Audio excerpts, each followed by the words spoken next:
I find it very suspicious that the day after we released the episode where I make fun of witches, I got the worst case of strep throat I've ever had in my life. Sure. You could really look for the obvious and say maybe it was the karaoke at the dive bar the other night. But I prefer to believe that the forces of evil are out to get me. So welcome to my ASMR podcast. You've got mails. We're back, baby. Tennis, anyone? Woo! Welcome to You've Got Mails. I'm Jason. I'm here with CJ, and we're back to talking about love. That was not the energy I was ready for. I'm bringing it. I'm coming in hot today. Oh, man. We're I don't know if I could volley this back, sir. I don't even fucking understand tennis. Do you? Fuck, man. You ruined my first question. I actually thought I knew something about tennis, and by the time I watch this movie, I feel like I know less now. I don't understand how they keep score. I don't understand any of it. There's not a damn thing about it. I know that you hit the ball over the net. It has to be inside the lines, I guess. But the scoring is beyond me. At one point, I was like, okay, every time they score a point, however that happens, they get 15 points. And then they went from 30 to 40 points. And I was like, the fuck is going on here? If they would have given me like a lesson on how to score tennis before I watched this movie, I might have liked it more, because throughout this movie, the tennis matches that were occurring, I couldn't tell if he was winning, losing. I didn't know what the hell was going on. I didn't know if it was good or bad. I didn't know anything. No. And we'll get to at the end of this. The end of this movie, I was like, what the fuck is going on? Like, is this the final point? They're going in slow motion.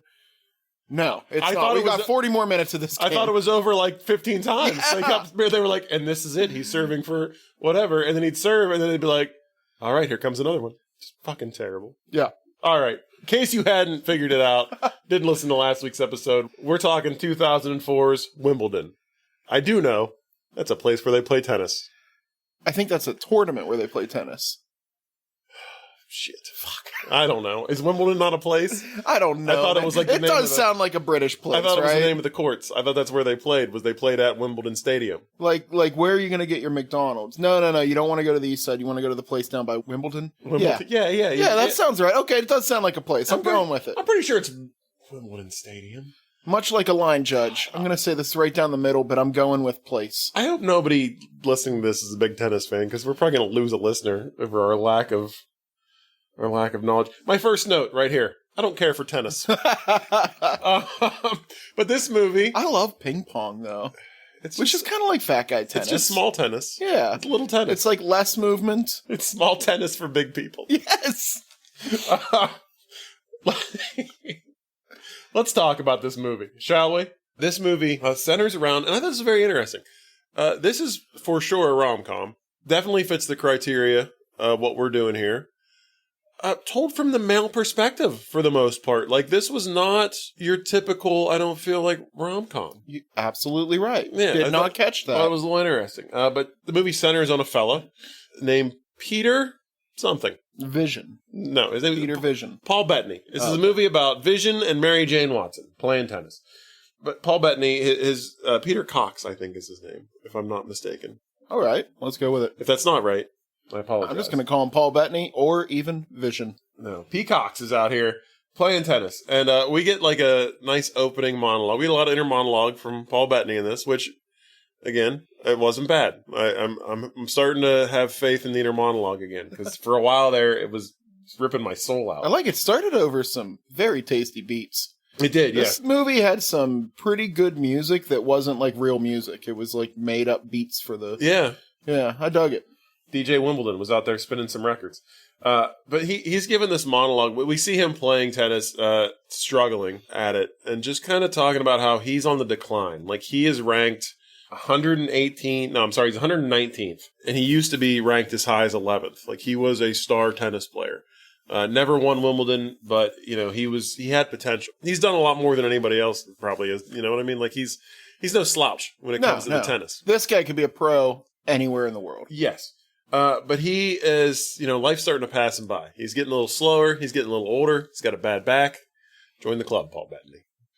But we see him playing against like a younger guy, and he ends up losing. And we cut to him. He's walking through basically a country club with the guy that owns the place, and he's like telling him... this is like a British country club, too. Like, this place is proper. Oh, it is very, well, sort of It is. proper. It is a huge. It looks like a castle. It's not. It's made like last year, but they still had all this stonework put in. It's really fucking gorgeous.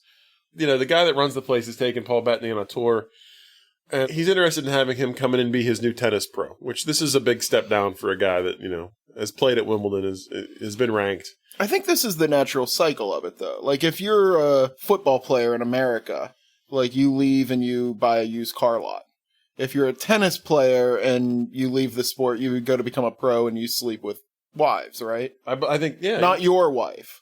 Other people's wives. Tennis coaches do have a pretty serious reputation for sleeping with people's wives, don't they? Absolutely. That's a thing. Yeah, you go to a fancy place like this, the valet is going to steal the change out of your car, and the tennis guy is going to steal your wife. Wow. Like, that's what you're expecting, but you're going to make some business deals. That's why I don't. That's what happens. That's why I don't belong to a country club. Not because I'm poor, because I don't like the fucking tennis coach there. I don't like valets. Jesus. But all right, let's talk about this fucking movie. I don't want to.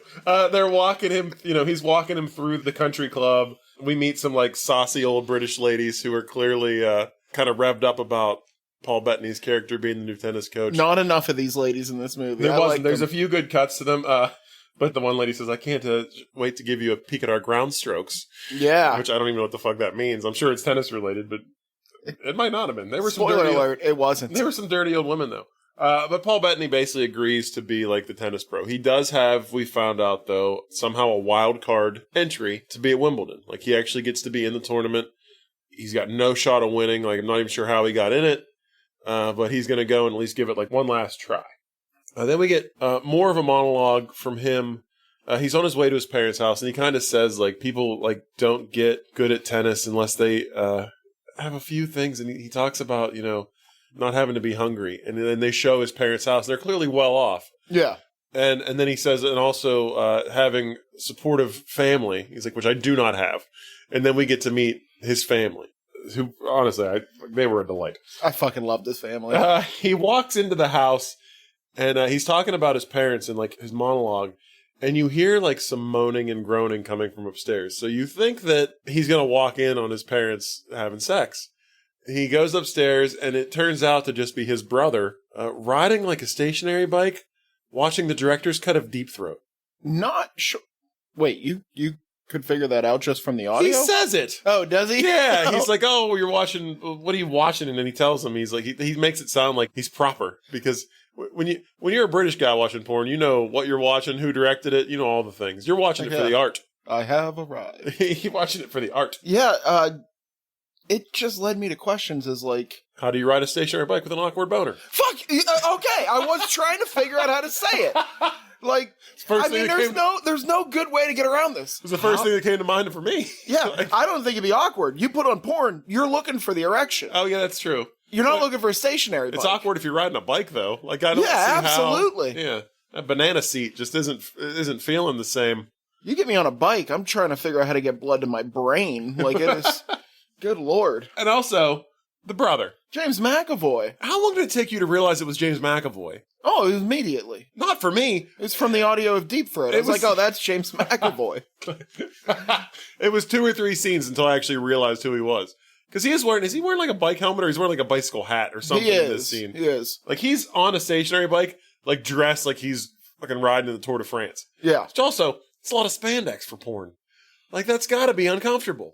Yeah, and he hops right on there, and he's talking to his brother. They did not show from the waist down. Well, no, you can't. I mean, this is a PG movie, I think. He's putting a beating on those trousers. Jesus. Yeah, the spandex, the logistics, I can't even... You could do a whole podcast about that, but I'm not gonna. And then he find out that his mom and dad are out in the backyard, but they're arguing. We don't really ever find out, like, they have a strained relationship when the movie starts. Dad, like, sleeps in the most badass treehouse. Yeah. Like, he's got a treehouse in the backyard that he stays in. Mom's, like, constantly in the garden, and they just, like, yell at each other all the time.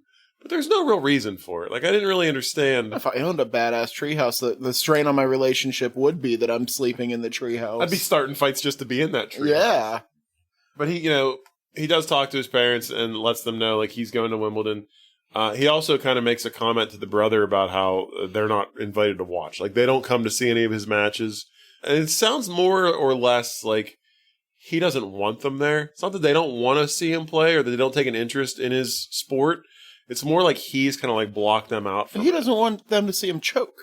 But it sounds like they never came even when he was like good. Oh. At least that's the impression I got. Like, it didn't sound like he ever wanted them at his matches. Like, he thinks they're bad luck.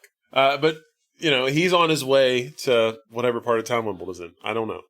And he checks into his hotel, and the girl at the front desk gives him a key to his room and lets him know he's in, like, such and such room. It's a suite. He's like, that's not right. Like, I'm not supposed to be in a suite. Like, I'm nobody. This isn't even my hotel. I'm supposed to be in a dumpster down the street. But he goes up to the room that he was, like, given a key for and gets in, and the shower's running. And this suite comes with a naked Kirsten Dunst. She's in the shower, and he kind of awkwardly walks in and then just, I don't know. Maybe it's like the British politeness thing, where he just, like, stands there and has a full-on conversation. Yeah, he makes it work. But, like, that's not how that works. Like, if you walked in on a woman showering in your hotel room, I would immediately be like, oh, God, I'm sorry. And, like, turn around and, like, cover my eyes, like, run away. I would expect to be pepper sprayed and wonder, like, the whole time, where did she have that? Like, I'm in the wrong room. I shouldn't be in here. He, like, talks to her, and she just real nonchalantly, like, turns off the water, gets out of the shower, slowly puts a towel on herself. Like, no, it's just a very, very odd interaction. Have you ever walked in on somebody naked? No. I mean, I've walked into bathrooms where, like, someone forgot to lock the door and is, like, sitting with their pants around their ankles, and I could not turn around fast enough. There's not, like, a part of me that I walk in and go, oh, hello. How are you? It's something you can only get away with if you got that British accent, I guess. Yeah. I'm just going to come in here and wash my hands real quick. Excuse me. Like, it doesn't... And then you can't look that person in the eye. Never. Like, again, like, all you see is this person, like, in their weakest of moments. He pulls this off as we've never used this term before. A meet cute. It is a meet cute. Yeah, they can see each other's meat. It's kind of cute. Well, she can't see his meat. Oh, that's true. Well, I mean, those trousers were... There's a lot of tents in this movie. A few tree houses, couple tents. But she, like, they talk about it very, like, casually that he must be in the wrong room and it's not the right room. Same room number, but not the right room? None of it made any sense. No. And also, like, how did his key work in her door? Like, that's the worst hotel ever. You've got rooms that are numbered the same, and then the keys from the other rooms work in the... It's a bad... Like, I wouldn't stay there. The writers really weren't putting it together that day. It's a hangover day. Apparently, it's just an English thing. I don't know. But he finds his way to his actual room, and it is tiny. Like, it is like a shoebox of a room. It's what he was expecting. It's what he should be in. Like, he's not famous. He's just, he's slumming it with the rest of us average Joes in his room. So he gets settled in his room. And we go to practice for that day. We get to meet his friend, Dieter, played by Jamie Lannister from Game of Thrones. I really like him. Nicholas Costano? Walder. He's got like 3 names. Yeah, he's got a lot of names. He's got a lot. We'll call him Dieter for this one. Let's do that. Or Jamie Lannister. The German. Yeah. Yeah. And Germany. Let me know what you thought. This is a terrible German accent from this guy. Yeah, oh yeah. It's not great. I like him as an actor. Like, one of my favorite characters from Game of Thrones. Like, I mean, he's from like the northern Isles of Europe, right? Like Finnish, Swedish, something like that. Yeah, I think so. Yeah, one of the issues. Yeah, he's not German. That's for sure, and it shows. But we find out that they're like practice partners when they're on the road. Like, they always practice together. They're actually really good friends. They're like, and they have a good relationship. Like, I'll say one thing for this movie. Like, everybody has like a really good relationship. Like, there's not really a bad guy in this movie, and everybody handles everything in a way that you think it would be handled in real life. Like proper British adults, man. Yeah, there's not. We got Germans, we got Americans, we got British. Everybody's working together here. Yeah, it's a nice feeling. I liked it. But they're doing practice, and what he does is he has like the cans that the tennis balls come in, all set up along the line, and he's hitting them with his serve. Which I think if you can do that, it's pretty impressive. I don't know anything about tennis, but it seemed like a pretty good If I could hit the ball in the air, I feel impressed with myself. Yeah. So, I mean, this guy's rocking it. But as he's doing this, Kirsten Dunst, who plays Lizzie, was her character's name, walks up to him. And we also find out that she is ranked highly. Like, she is favored to win Wimbledon. Also kind of like the bad girl of tennis. Like, she's like the female John McEnroe, if you know who that is. Oh, yeah. Okay. I know who he was. You know how happy I was to see him? Yeah, it was, yeah.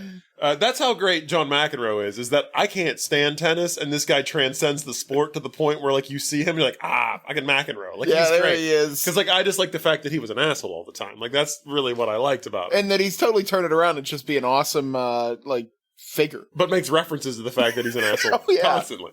And everybody's okay with it. But, you know, she kind of intrudes on his practice, what he's doing, and she makes a bet with him that if she can hit 2 cans in a row, she'll win some money from him. And she does it. He says double or nothing, 10. I'll do it this, I'll hit this many cans in a row. Does it. Then they bet on taking her out to dinner, fish and chips. He gets that, so he gets the date. And then she tries, they go to do another one, and she goes, if you can hit this one, I'll have sex with you. Then he fucking totally, like, gets flustered, misses the can. Look, in this movie, she's fucking, but she ain't fucking around. Like, she gets there quick. Yeah, she does. Yeah, she knows what she wants, and she's going to have it. Yeah. Paul Bettany, he's super, like, I don't know if I've ever seen Paul Bettany in anything other than, like, the Marvel stuff, where he plays Vision. I was going to say, it's so weird seeing him. It's almost like you're watching this weird Aryan guy with the Vision's voice. Like, it is so weird to see him not, purple? He is. I know we've made a roll on this about, like, not judging the women in these movies. Yeah. Can we judge the guys? I have no problem with it usually. He's a weird looking dude, right? A little bit. But, like, weird in a way, like, where sometimes you're like, oh, I could see how this guy could be considered handsome. And then he turns and the light hits him a different way. And you're like, Jesus Christ, it's Skeletor. Like, it's such a weird look that he has. Yeah. Like, sometimes I get it, and sometimes I'm like, ugh, what is wrong with this guy? This is going to be kind of mean, but he sort of has that look of the people that are like, hey, we are the master race. And then you look at him and go, oh, we're all fucked. You're missing a few chromosomes there, buddy. Yeah. All that being said, fucking sweet guy, though. What I was trying to get to is he's very charming. Yes. Like, what he lacks in a normal facial structure, he makes up for in wit and charm. Like, he's really likable in this. Like, I had a hard time not liking Paul Bettany in this movie. I had a hard time not liking anybody in this. Like, everybody was, for the most part, pretty likable. But he gives her the old, fish and chips it is then. This is where we meet her dad. Returning to the pod. I didn't think I'd see him once yet twice. Dr. Alan Grant from Jurassic Park, Sam Neill. Yes, sir. Again, playing the disapproving father. But unlike that one awful movie where that girl had amnesia, which I can't even remember the name of that movie anymore. I've forgotten. Ironically enough. He's not like the worst. Like, he plays like, he's definitely the gatekeeper. He's a sports dad. Like, he's way more tolerable. Also, and you get where he's coming from. He's sort of correct. Yeah. Like, he goes about it kind of in a douchey way, but he's sort of a correct guy in this. Like, he wants his daughter to be successful and have goals, and he is, like, he's a sports dad, but he's not, like, too overbearing. He's just kind of like, you want this, I want this for you, let me kind of, like, help you get there. Yes. Without, like, being a dick about it, but, like, I'll give you some hard truths once in a while. Like, you should be doing this instead of this, like, that, like, we can agree on that. Let's get back to business. I mean, there's a lot of points in this where he does not seem to be concerned that his little girl is up sleeping with an older man all night long. It's the fact that she's doing it all night long and she's going to be tired in the morning. That's the other thing. Like, it's almost like get it out of your system, but get an early night's sleep. That's the other thing I wanted to bring up. What do you think the age difference is here? I'm going to give it about 10 years, right? Well, because she's kind of like up and coming in tennis. I don't know, like, when you start to, like, I mean, they make reference to, like, a lot of the other male tennis players that he's playing are, like, in their teens, like, young, and he's a lot older than they are, and, like, and he says at one point, this is, like, his 13th year at Wimbledon. Yeah, but he's been doing it for 13 years, so, and if she's just starting, you're probably right, it's probably about a 10 to 15 year age difference. Yeah, she's probably early 20s, he's early 30s. Okay. And, I mean, but that's when you start losing a step in professional sports. You know what I mean? Like, not everybody's Tom Brady going until 40. When you see those, like, grizzled old vets on the football field, they're like 29. Yeah. So, you know, like, when you start losing a step, I only know this personally from, like, playing Call of Duty. Like, you start realizing, like, man, I'm not as good at this as I used to be. And, like, you literally, like, lose a step playing video games. Like, you start to fall out of it, and then all of a sudden everybody's sleeping with your mom and calling you racist terms, and you're like, I can't do this online anymore. Okay. I'm feeling like I'm taking this real personal. This went like a weird place that I wasn't ready for. I'm glad we're back to the list, man. I am too. This is fun. We get another scene of James McAvoy, who plays his brother. My favorite gag in this entire movie. He rides this stationary bike. Like, we meet him, he's riding a bike. He clearly takes, like, cycling pretty seriously. He's got the gear, he's got everything. Now, we see him riding through town. He can ride it fine, but every time he stops, he doesn't know how to get off the bike. Yeah. Like, he falls, he can't, like, park the bike. I noticed that, too. It's like a running gag where, like, he just can't get off it once he's stopped. He just falls. But he's at a bookies, and he's putting money on the guy his brother's playing in the first round. We find out that he bets against him all the time because he's been on, like, this losing streak, and he's sure money to lose. So he's always betting against his brother. Dieter and Peter... Wait a minute. I just realized something. Dieter and Peter? Yes. Hey. It didn't come out until just now. Yeah, but Dieter and Peter are having lunch together. And they're talking about Peter's next match. And he points out this, looks like a 16-year-old kid, like at this table across the lane. He's like, that's your opponent, like in the first round. Like, and they're talking about their age. And Dieter says to him, you know, like, all kids his age want to kill his father. And we are at that age where we could be this kid's father. So he wants to kill us. Like, and we find out that Dieter actually got beat by this kid last year, I think, in Wimbledon. But they go to the match. He walks out. What I thought was interesting about this, sometimes they'll show the matches, sometimes they'll show part of the matches, sometimes they won't show the match at all.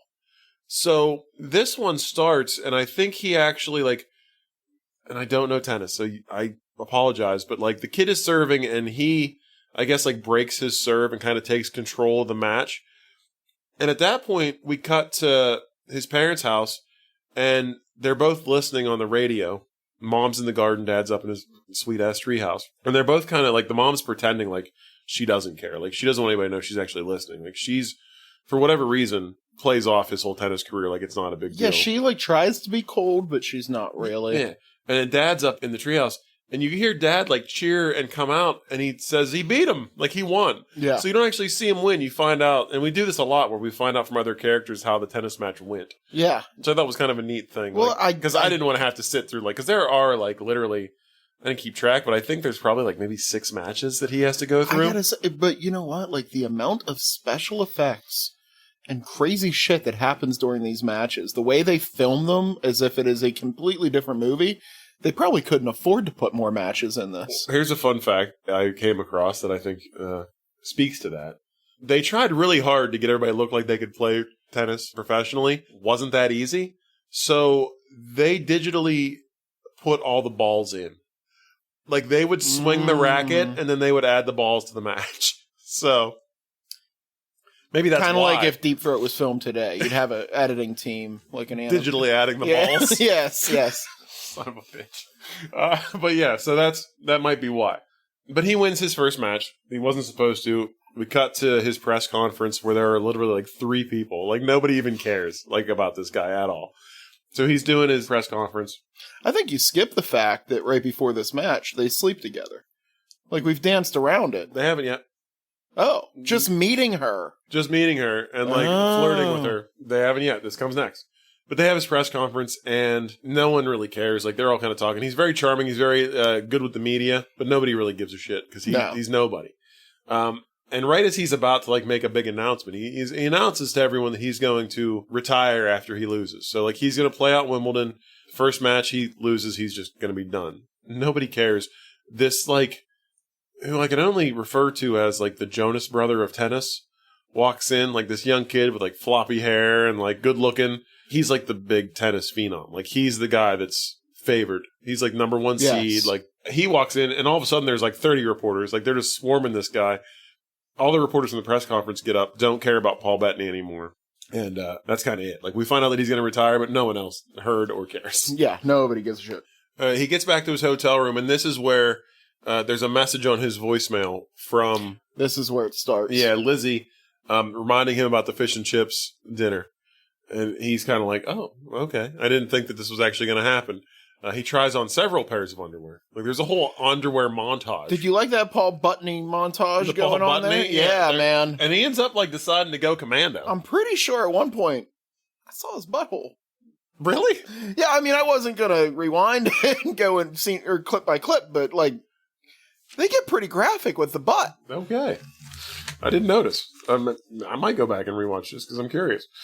So it's on Netflix, folks. He does the whole underwear montage, and he goes and he meets her. He meets her at her hotel room, and he actually brings the fish and chips with him.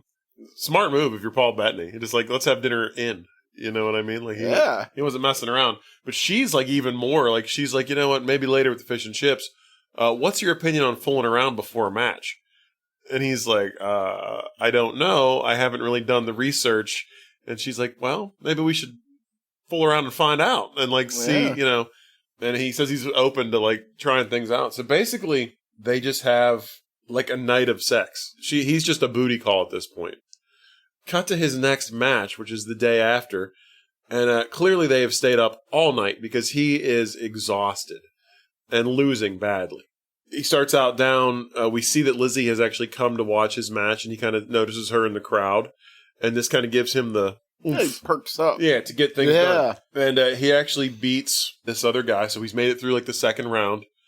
And we find out that this guy that he beat was actually seeded, which means he was a good tennis player. Yeah, he's a big deal. And he looked like Flea. Did you catch that? No, I didn't know. He looked just like Flea from the Red Hot Chili Peppers. It was very distracting. Oh, I did read that I don't know who he was exactly, but I think all of their opponents that they cast were actually real tennis players, just like lesser known ones. That's what it seemed like. You know, I saw that they actually filmed this during Wimbledon, during the tournament. Whenever they're coming out and there's full crowds, that's how they got that place to be full. Yeah, after a match or before a match, they would walk out and film. So it makes sense that there's a lot of tennis players around. We find out now, though, that he has to play Dieter in the next round. So it's Dieter versus Peter. Nice. He's got to kill the Kingslayer. That's right. They set this up like it's going to be a lot of tension and like could be an issue, but it never really is. No, man, they're just like buddies. Yeah, it's a good friendship. It's a nice friendship they have. Peter goes looking for Lizzie to talk to her for whatever reason, and the dad catches him, Sam Neill, and basically gives him like a stay away from my daughter speech. Like, not like in a mean way, but it's just like, I don't want you to be a distraction. Like, she has a lot of potential. She's going to win Wimbledon. Like, we don't need you kind of mucking up the works. And they kind of go through this concept, the idea that like some people have a muse, but other people have distractions. Yes. So, like, they have this relationship, and it's from two different angles. Like, for him, it's what's making him win. For her, it's what's making her suck. Yeah. So, yeah. I mean, it's probably obvious. I don't even know why I had to say it out loud. No, it's good context for the listener at home. Yeah. You're doing a hell of a job. Thanks, man. I don't know why I'm in my head all of a sudden. I don't know. They need to know these things. You know, we cut to them, though. Like, they're still seeing each other. They're out on, like, a date, having sushi. She confesses to him that, like, the day that he walked in on her in her hotel room while she was in the shower, she knew exactly who he was. Like, she's seen him play before. Then she tells a story about how she saw him play, and the ball boy during the match got, like, nailed with a tennis ball and got hurt. And, like, he actually, like, stopped the match, like, carried this kid off, and then proceeded to lose. And she was like, that's a shitty way to lose. Like, basically, like, saying you need to be more. You need to be a killer. You need to be more heartless, whatever. Like, you need to, like, have that instinct in you and not be so soft, essentially. Then they talk about him having to play Dieter. I thought this was, like, really shitty. She, like, really starts kind of guilt-tripping him about beating Dieter. Like, gets in his head. Like, she's kind of like, you know, you're going to ruin your friendship. And, like, you know all of his weaknesses and he knows all yours. Like, she is really getting, like, in his fucking head about this match for, like, no good reason. Which, did you like his weaknesses that he labels? He rails them off real quick. It was something about his backhand. He has a bad shoulder and men in tight leather shorts. Yeah. And it was just like a quick line. I was like, well, that just set up Dieter a whole lot. Yeah, it builds a little character for Dieter that we were aware of. And it's never mentioned again. It's just like, cool, whatever. So we get a scene, like, right before the match of Dieter and Peter getting ready to walk out together, like, onto the court. Cut to McAvoy, and it's at this point, like, this is probably, what, like an hour into the movie? Yeah. In my notes at this point, I wrote, Jesus, that's James McAvoy. That's how long it took me to realize it was James McAvoy, because I didn't know. But he pulls up to the bookies again, falls off his bike, runs in to place a bet against his brother. This match, we find out Peter won, and don't see any of it. Like, he walks into place his bet, and the guy's like, "Oh, it's already over. Your brother won." And that's it. We get a cool scene of Dieter and Peter, like, in the sauna after the match. And just, like, totally normal, like, guys, good friends. Like, Dieter's like, "I'm still your friend." Now you have to go and beat, like, all these other guys, though. Like, don't get all excited. Make it worth it. Yeah, don't get all excited about beating me. But, like, yeah, we're still friends. It's fine. We've known each other forever. Like, it's not a big deal. Peter's in his hotel room. He gets a knock at the door. Jon Favreau. This movie's a little stacked. Oh, yeah. Big cast. A lot of future Marvel alumni, you know? You noticed that, too. Mm-hmm. Absolutely. Was Jamie Lannister in a Marvel movie? I don't think he was. He should be. He probably could be. Yeah. I mean, he was in Game of Thrones, so, you know, he's got pedigree. Could have thrown him in that Eternals movie. He'd have fit right in. Just a bunch of bland-looking He might have been in the Eternals movie. Nobody fucking remembers it. You're right. He might have been. Jon Favreau shows up, though, and he's kind of telling him, like, it's funny because Peter's like, I placed a phone call to you, like, a year ago, and I'm still waiting for a call back. And he's like, listen, you weren't winning. He's like, he's got a great line. He's like, I can't sell something unless it exists. He's like, you started existing again, so I'm back to selling again. I can appreciate that. Yeah, it's right. Yeah, like he's legit. And he works it out with him. Peter kind of hardballs him a little bit about his percentage rate and all that, and he decides to start like working with him again, and he's going to try to get him some money while he's hot right now because he is starting to build a little traction. People are starting to notice like this guy who was a wild card is starting to have a now chance. His press conferences are packed. Yeah, he's starting to have a chance. Peter and Lizzie go to a party, and we run into Tennis Jonas' brother, which I don't know this guy's name. It's not worth even figuring out. Like, he's just this kid. Like, he's the hot shit. He's the villain. If there's a villain in this movie, it's this guy. Agreed. And he kind of alludes to the fact that, like, him and Lizzie had a relationship or, like, fooled around, whatever. And he's trying to warn Peter about her. Peter doesn't take kindly to it, punches him in the face. And then they book out of this party with, like, paparazzi and everybody trying to follow him. Lizzie had said before, when they first hooked up, that, like, my dad can't know about this, and, like, no one else can know about it. So, like, they've been trying to play it, like, pretty low. Yes. So they're... Also, they're on a Ferris wheel when he pops them. And it's very convenient, because they, like, the Ferris wheel is coming for a stop. Like, could you imagine if you knocked somebody... they were just, like, standing outside of a party on, like, a deck. No, that's the giant Ferris wheel outside of the London Bridge. Oh. So, like, could you imagine, like, it's got these giant cars on it. Oh. Can you imagine punching somebody on a Ferris wheel and then you got, like, 30 minutes till that shit goes down? You're like, what do we do? Cage match? No, you just, every time they try to get back up, you punch them again. Like, I don't know what else to do. That's all you can do. That's some real young guy stuff, though, is, like, he tries to make him mad by saying, like, hey, we had a relationship before. Yeah. And, like, I don't know. I can think when I was in my early 20s, if somebody had come up and been like, I slept with your girlfriend once, I'd have been mad about it. Yeah. Now I'm like, was it while I was with her? Yeah, right. I mean, she has, you know. Like, I'm 43. Like, whover I date has dated someone else before me. Like, I'm not the first guy. Like, and that's the way he's kind of like, picture. He's like, okay. Yeah. He's like, I don't know if you need to tell me about it. Yeah. But they get away. They go back to, like, their flat where they're staying. And fucking James McAvoy's there having, like, a weird, like, I get the feeling, like, a weird foursome kind of situation.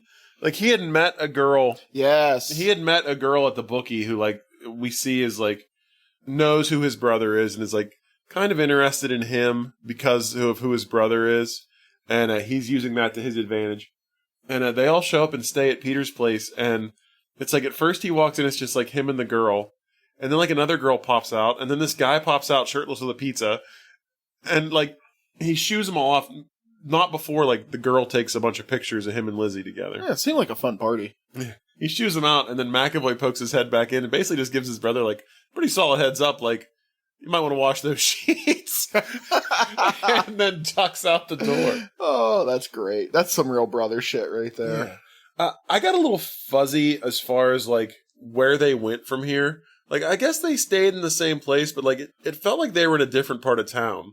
Like, they were on a boardwalk at this point, like, wherever they were staying. I feel like maybe they went away for a day. Yeah, like, he's got an apartment. I think they're close to his home. Okay. Like, his childhood home where his mom and dad live. Like, he says something about having an apartment there. Okay. So I guess they're there. That's where they go to, like, escape for a little bit.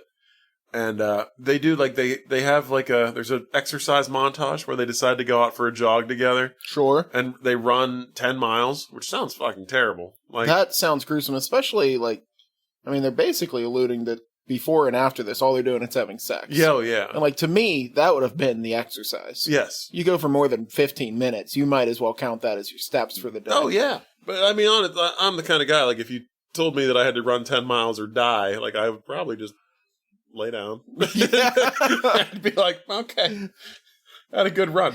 Yeah. But I won't be running. They finish up like jogging on the boardwalk, and they go down under the boardwalk, and there's this like old abandoned tennis court and a bunch of like old bumper cars. There's a Ferris wheel in the background, and he tells her that like this is where his dad taught him to play tennis. And they have just like a cute moment. Like they have like a fake tennis match where he's kind of sitting there pondering and thinking about things, and she kind of is trying to get him to snap out of a funk. And they play like a imaginary tennis match, and then they embrace and they look up, and there's like a comet in the sky. Which this comet was like a little bit of a running theme throughout the movie, where every once in a while you would see it. And I thought they were setting up because they were talking about like, it's like this fleeting thing that only comes once in a while and it doesn't last. I kind of assumed this was going to be like an analogy for like their relationship, and in the end they weren't going to end up together. Nope. But the comment really meant nothing. It was just there. And this actually, it made me think of, I was thinking of a chick flick to a dick flick for this, of like having this ever-present comet. And then I realized I'd actually done that one once before. Oh, yeah. Of like having this ever-present death looming over you. The next morning, like they go back to this apartment and they go to sleep, and they wake up and they're going to have like this nice lazy morning together. Like there's breakfast in bed. He turns on the TV. And it's all over the news now that, like, they're together in an item because of the brother's girlfriend took that picture and they sold it to the press. And then they cut to a scene of Sam Neill, the dad, like, the paparazzi are following him around and he's outside the apartment. Yes. So he comes in, Lizzie hides, and Peter tries to play it off like she's not there. Meanwhile, the place just reeks of sex. Sex just like used condoms hanging over the lampshades and shit. Sex in the sweatiest of jogging shorts. Oh, yeah. But and it's kind of funny because the dad is like, listen, I know she likes to have her fun. And Peter gives a look over to where Lizzie is because, like, apparently this is a thing Lizzie does, is she meets other male tennis players and, like, she'll just have, like, little flings. Yeah, it's kind of got, like, every time the Olympics come up, that's what everybody wants Olympic to talk Village, about. yeah. Yeah, like, this is what, I mean, you're like, sexy young people in the prime of your life, you're super athletic and fit, hell yeah, you're gonna bump into each other. Yeah. But the dad also says after this, he's kind of like, but she's actually falling in love with you. Like, I can see that, and that's a bigger problem for me. Like, the flings are one thing, like, she can get past that, but this is going to be something that's too much of a distraction. Because this is actually a real relationship, not just a tennis fling. Yeah. She comes out from where she's hiding, and she's like, he's right. Like, I need to focus. I want to win. But also is like, once Wimbledon's over, let's reconvene this. And like, yes, I am interested in you, but I need to focus on the tennis right now. Seems like a good call. Yeah, like you talk about it. Yeah. You could be like, okay, like what's that? Another like 3 days? It seems like it doesn't seem like that long. But Peter can't really seem to help himself. We get the next match is Brit versus Brit.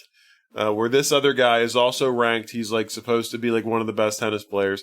And I don't know if it's still true, but when this movie was filmed, it had been like 100 years since like a British person had won Wimbledon. And it's in England. So like, this is like the curse of the Bambino for England. This is like a big deal for them. So it's like these two British guys. Peter ends up winning. We see Lizzie's like still listening to his matches on the radio with her dad as they're driving around. Peter gets pretty lucky here. Like, he's not doing well, and the guy ends up like hurting himself. Like, he falls on his ankle, and then like he continues to play, but he's not the same, and Peter's able to beat him. Yeah, he lucks through it. Yeah, he gets luck because he's upset about the whole like Lizzie leaving him thing, and like she is his tennis muse, and now she's not there. He finds Jon Favreau in the stands at like a different match, and they're kind of talking because you find out that Jon Favreau's character is actually the agent for all these tennis players. Like, he's Lizzie's agent. He's Peter's agent. He's also like the Jonas brother kid, like his agent. He's like, apparently tennis has one agent. Yeah, and it's Jon Favreau. But he is talking about Lizzie. They both are. And he's like, I shouldn't really do this. He's like, but I'm going to tell you where she's at. Because like they're staying somewhere else now and Peter wants to go find her. So Peter goes to this apartment at night. And he climbs like the outside of this building. What do like we get? Trellis. More balcony action? More balcony action, man. It's a little different though, because no one comes out. I'm having a balcony put on this house like next month. And we're going to start recording remotely from the balcony. Yes. But he climbs up. He tries to get it. He goes in the one. There's actually a great scene though. There's this big, like, fluffy dog. It's a good boy. Oh, yeah. It's like barking at him from the street, like, and he's afraid it's going to wake everybody up. And Peter actually threatens to kill himself. He's like, I will throw myself off of this building if you don't stop barking. And the dog's like, whoa, okay, bro. Stops barking, backs off. And he sneaks in the one window, but it turns out to be the dad's bedroom. So he, like, sneaks back out. Dad wakes up, but doesn't catch him. Then he sneaks into Lizzie's bedroom, lets her know that he missed her. She missed him too. They end up spending the night together. There's a pretty, I thought it was a funny line, where she's like, it's a good thing you didn't go in the wrong window. Like, my dad's window's next door. And he goes, well, I actually did, but good thing for me. He's a pretty quick shag. Yeah. So, like, makes a joke that about one made sleeping me with her laugh father. out loud. Yeah. Like, it was funny. Next day, so now, like, they've spent the night together. They're each having matches at the same time. And I like this scene. Peter's playing very well. Like, he's doing great. Commentators are talking about the guy he's playing, he played before, and he was actually up and then lost to him. And they start talking about, it could be one little thing that gets in your head. Like, it can be something that, like, throws you off. Could be you wake up and something doesn't feel right. And they show Kirsten Dunst wake up and Peter's already left. And she, like, touches the pillow and he's gone. They say it could be, like, a pre-match ritual that doesn't go right.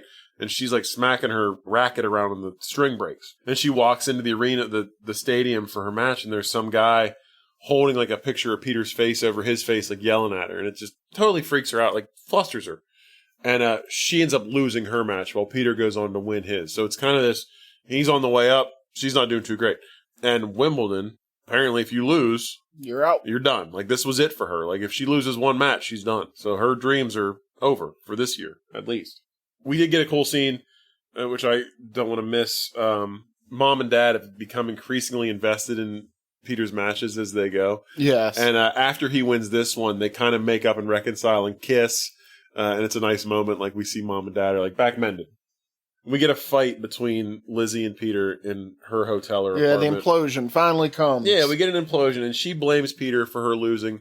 And she also says, like, you only came to see me because you wanted to have sex one more time before your match, because he really cares about winning and not her. And, like, she's the reason he's winning. So he's more in love with the winning than her. Can't both things be true? Yeah, why not? Like, can't you have your sex and eat it too, or whatever the term would be? Yeah, that's it. Yeah, that sounds right. But yeah, so she's upset, and, like, this is, like, the implosion, so they're done. Peter goes back home and walks in the front door, and we hear more moaning noises and sex sounds. And he walks down the hallway into the kitchen to where the sounds are coming from, and it's his mom and dad, but they're fully dressed and just, like, in the kitchen. And I was like... They're very quick. I was like, did they have, like, the quickest kitchen sex ever and then get dressed? Like, what happened? This one brought me back. Yeah, it's Too many times as a child walking in on that scene. Oh, no. Yeah, this one was triggering. I'm sorry. I've never had that happen. No? No. I've walked in on plenty of guys taking a poop, but I've never walked in on that. You're a lucky man. I mean, I wouldn't say it's lucky, but I still saw a lot of guys with their pants around their ankles. Anyhow... threw myself off of that one. But, apparently they just had sex in the kitchen.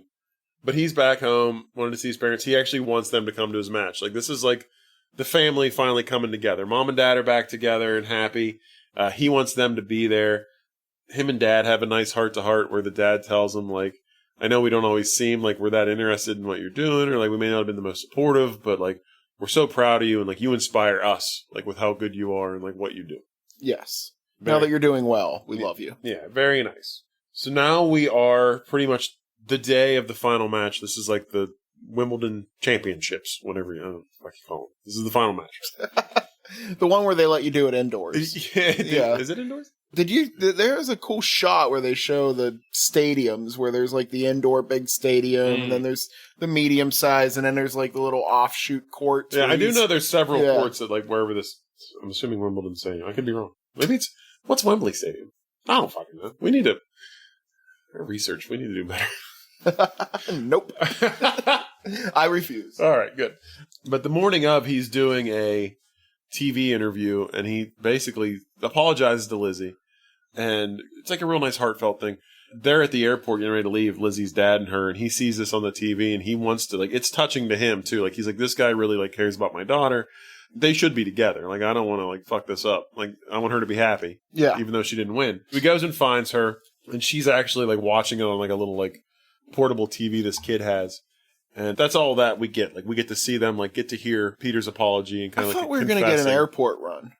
Much like the tennis, it was like the reverse. The sex in this movie. We don't actually get to see the payoff of any of this. It was like a reverse airport run. They were at the airport and they ran from the airport. Yeah, but it just kind of cuts to her not being there. Yeah, you're right. But yeah, they don't really like. They're just kind of like sitting there looking at the TV, and that we cut away. We go back and we get the match. Like this is the big match, and this one they pretty much show you the whole goddamn thing. And like I said before, I don't understand any of it. Like I don't get tennis at all. Yeah, I totally came out of this knowing less about tennis. Yeah. But it starts out with a callback to the story Lizzie told about the time she saw Peter play. He's got this ball boy who's basically been like there for all of his matches. And at the very beginning, like kind of told him good luck and gave him like a smile like he knew who he was and was a fan. So this is kind of like his own little personal like cheerleader. Like this is his guy. His little guy. Well, this little guy gets fucked up. He takes a beamer to the face. And they say that like this guy, so he's playing the fucking Jonas kid. Like this kid, they make reference to the fact that this Jonas brother has like a crazy fast like serve. So this little boy gets hit in the eye with like a tennis ball going probably like 90. It just gets jacked up. I mean, he like hit him right in the back of the head. Mm-hmm. The problem was the front of his head was in the way. Like it fucking crushed him. But Paul Bettany in his inner monologue, he says, it's okay. You want to play and you want to come after me, but like you came after the kid, and that's too much. Yeah, like he implies it was on purpose. Yeah, and he's like ready to get all fired up. Cut to him just getting fucking boat raced. Like he acts like he's all mad about it, but then like they show like he's losing badly. And at one point, like he dives on the ground and like jacks his back up. Like he's already been talking about how sore he is and how he's got problems. And he's just laying there on the ground and he actually prays to himself. He's like, please just let this be over.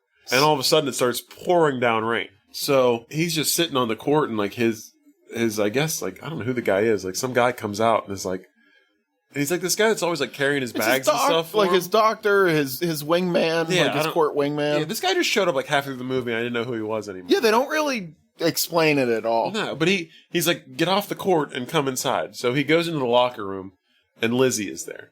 And she's kind of just saying to him, like, you can do this. Every time I sneak into a fucking women's locker room, I get in trouble. She's just hanging out in the men's locker room. It's not for love. Oh, that's a good point.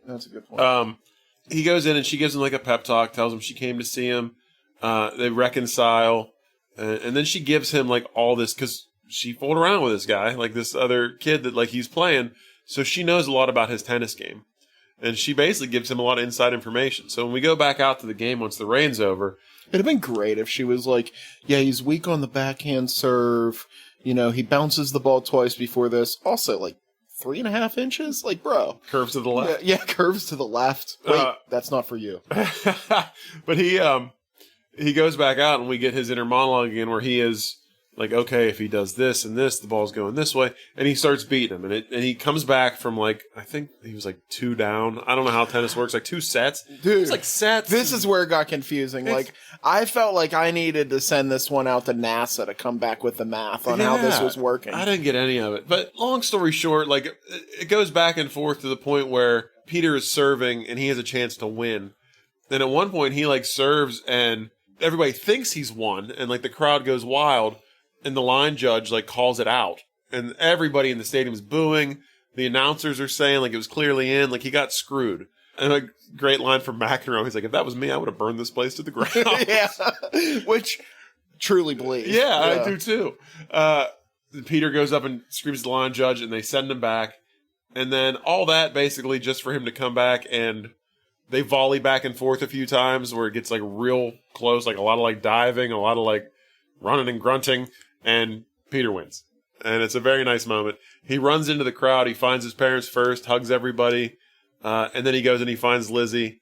They embrace, they kiss. We get a little bit more monologue from him talking about how he's done with tennis. And Lizzie did go on to win Wimbledon the next year. So that's all great. Which, I mean, this is still a world. They make reference to the fact the Williams sisters exist. Yeah. She didn't win fucking Wimbledon. Like, this is 2004? Like, yeah, I believe so. Like, Venus and Serena Williams were unstoppable juggernauts at this point. Like, there's a reason she didn't win this game, like, win the tournament during this. And they show that, like, they've had a child. Like, they're playing on a tennis court. It looks like they're in New York. I think maybe they went back to the States where she lives. They were playing in, like, a tennis court somewhere in a city. Yeah. And he's holding, like, a child on his lap. Like, they've clearly had a kid. They're in love. Everything ended nicely. They're together. It all worked out. Giant comet. That's right. And that's it. That's the movie. That's the movie. Yes. Would you like to give this any flowers? Any grand gestures? I don't know. I think we got more out of this movie than anybody could have. I think so, too. Like, this movie was... As much happens in this movie as happens in a tennis match, which is... Yeah, I gotta say, I like the sports scenes. Yeah, they were done well. They filmed them in a cool... Like, it's almost like a completely different person. If it was a sport that I understood, I would have liked it a lot more. Yes. Yeah. Like, I want to see this guy or gal, whoever directed those scenes, do, any given Sunday. Yeah. Like, it was cool like that. Other than that, yeah, this movie just... I don't even want to break into the review, but... Well, yeah, no. The only thing I could say is, like, okay. Okay. Like, I finished this movie, and I was like, all right, well, I guess I'm gonna, go play video games, make dinner. All right. Didn't think about it one time between then and right now. Yeah. So, yeah. Kind of like if you just finished watching a tennis match, you'd be like, Now I'd have to wake up. I did appreciate that John McEnroe was in it, though. Like, That was great. You gotta love that guy. Yeah, other than that, nothing really. Okay. Mine are pretty few. I mean, I had a couple that I already said about, like, the digitally entering the tennis balls. I did mention that they cast, like, lesser-known tennis players as the opponents in this for more realism. Like, So they actually looked like they knew what they were doing. The director actually met an up-and-coming female tennis player but rejected her as she looked too familiar or too similar to Kirsten Dunst. It turned out to be Maria Sharapova, who actually has become a pretty famous tennis player. So she was actually brought in for possibly to be in this movie, but they sent her away because she looked too much like Kirsten. I mean, that makes sense. You got to have some contrast in your art, The other thing, which makes so much sense to me, and I'm not going to say whether I like this movie or not yet, but I can say that I would have liked it probably 1,000 times more if the person who was originally intended to play the lead role played the lead role. Can you guess?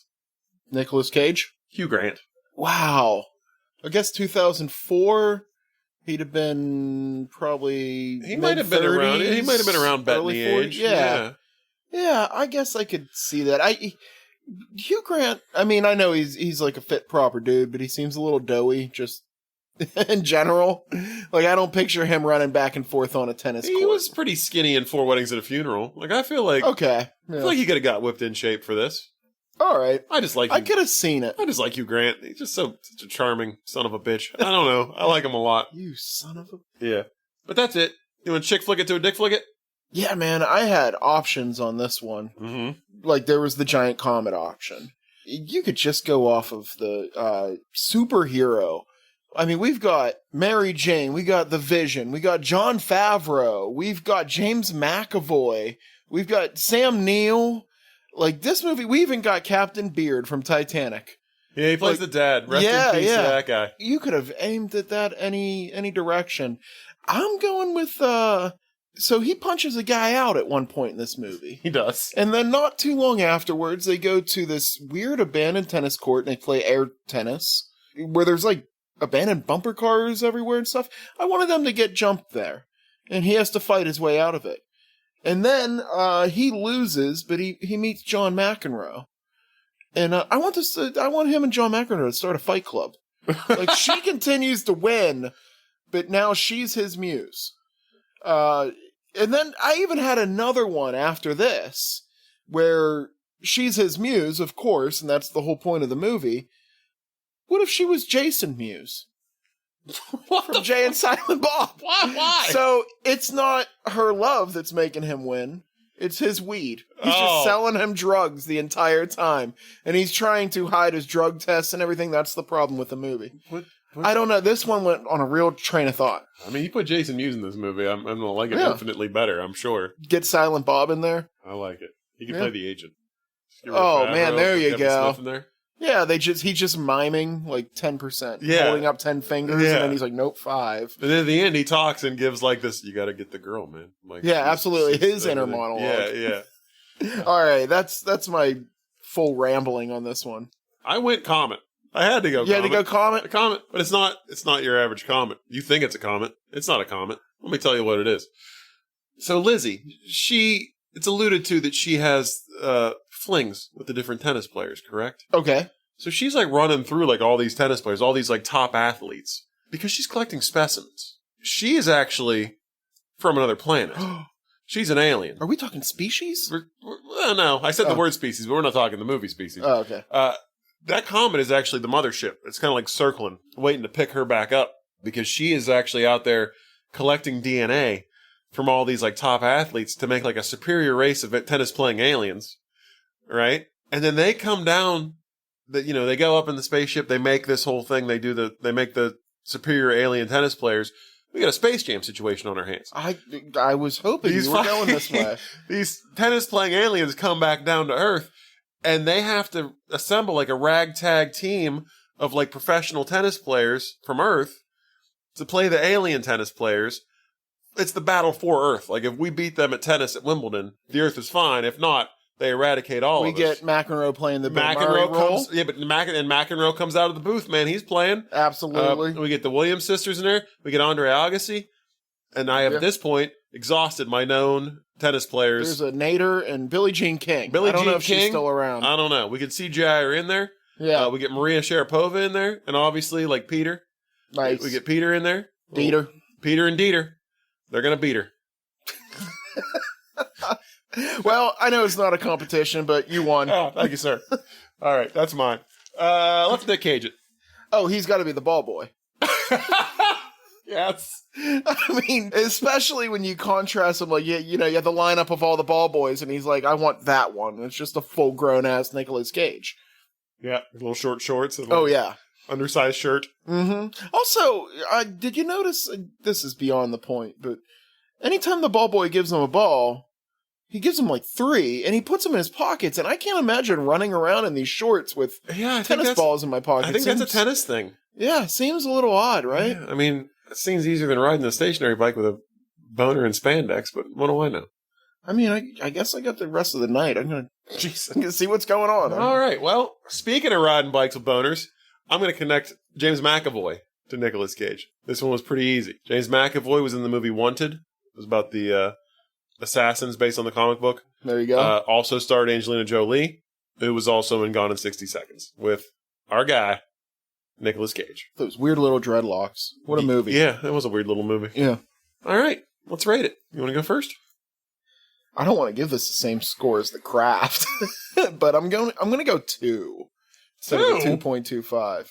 All right, 1.75. Like, jeez, I was trying to get you to go up from 2, not down. This is not you know what? Like, this movie had its moments, but I didn't feel any different after I saw it than beforehand. Like, I can tell you for sure in 3 months I'll forget that I've ever even seen this movie. If you forgot to take us off the list and we rolled again, I'm just going to be like, oh, Wimbledon, wonder what that's about. Really? Yeah.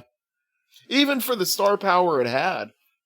Wow, I'm a little surprised. We're gonna be pretty different here. Really? I kind of dug this movie. Like, I want to go like, I'm thinking like 3.5, 3.75. Wow.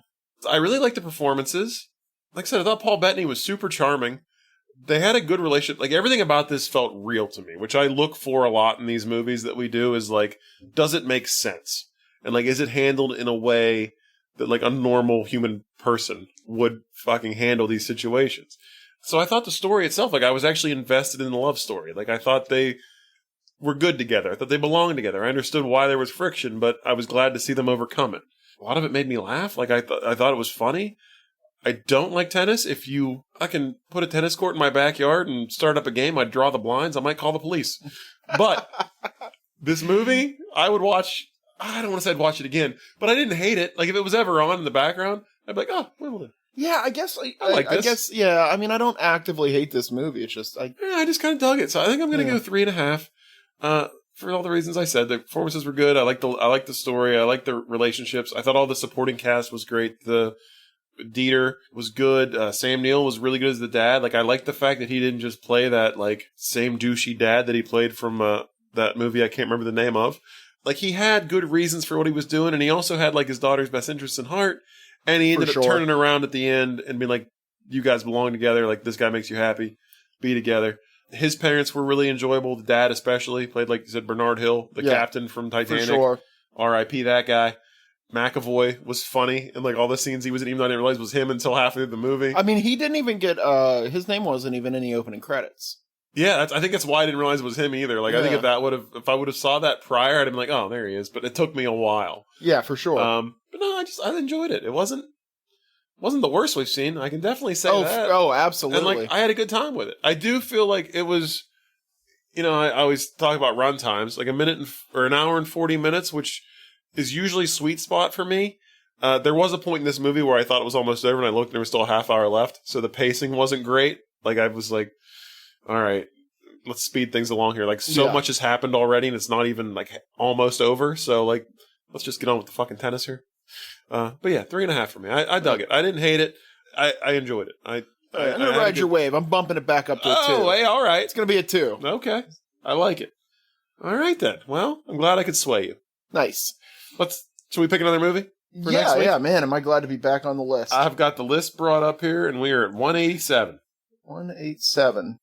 What a motherfucking... Oh, I know. 172. Oh, boy, that's high. Oh, boy. I feel like the meat of the list is not that high. Boxing Day. Oh, no. Oh, no. What is that? I'm going to assume that this... You know what Boxing Day is? That's Canadian Christmas, correct? It's like Christmas in Europe and Canada and all that, so this has got to be another gigantic cast movie.